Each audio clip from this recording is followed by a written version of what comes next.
తరపున ఎంఆర్పిఎస్ జాతీయ ప్రధాన కార్యదర్శిగా గత 30 సంవత్సరాలుగా పనిచేస్తున్నాం. కానీ 30 సంవత్సరాలుగా కూడా మేము ఎస్సీ వర్గీకరణతో పాటు రాజకీయంగా కూడా మా సామాజిక వర్గాన్ని ఒక బలోపేతం చేయడానికే మేము ఈ ఉద్యమాలు అయితే చేస్తున్నాం. కానీ కొన్ని కారణాల వల్ల కొంతమంది నాయకులు విడిపోవటంతో అక్కడక్కడ కొన్ని పార్టీలకి అనుకూలంగా ఉంటూ రాజకీయంగా ఎదగనీయకుండా మా సామాజిక వర్గాన్ని ఇప్పుడు కూడా అణుగుతొక్కే విషయంగా పనిచేస్తున్నారు. కాబట్టి మేము రాజకీయంగా సమన్వయం కోసం సామాజిక వర్గాన్ని కూడా సమానంగా తీసుకువెళ్ళే విధంగా ఈ నెల 20వ తారీఖున కడపలో జరిగే బహిరంగ సభలో లక్షలాది మందితో తాడోపేడో కూడా మేము తెలుసుకునే విధంగా బహిరంగ సభను కూడా ఏర్పాటు చేస్తున్నాం.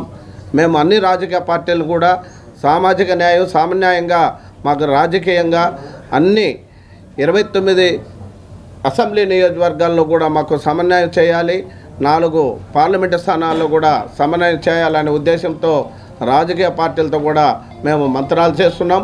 అదేవిధంగా వైఎస్ఆర్సీపీ పార్టీ తరఫున మా యువ నాయకుడు ఆయన చేస్తున్నటువంటి కృషిని ఫలిస్తూ ఆయన రాజకీయంగా కూడా ఆ పార్టీకి సేవలు అందిస్తూ ఇట్లా ఏపీ ఎంఆర్పిఎస్ కూడా యువ నాయకుడిగా పనిచేస్తున్నటువంటి విషయాన్ని గుర్తించి ఆయనకు చిత్తూరు జిల్లా పూతలపట్టు నియోజకవర్గంలో అసెంబ్లీ స్థానాన్ని కేటాయించాలని కూడా ఆయన ఆ యొక్క పార్టీ నాయకులతో చర్చిస్తున్నాం.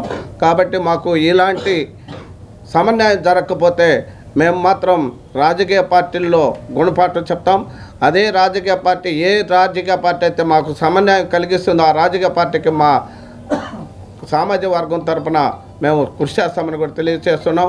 అన్ని సామాజిక వర్గాలతో మేము సమన్వయంగా అన్ని విధాలుగా కూడా మేము పనిచేస్తున్నటువంటి విషయాన్ని కూడా రాజకీయ పార్టీలు గుర్తించాలని కోరుకుంటున్నాం.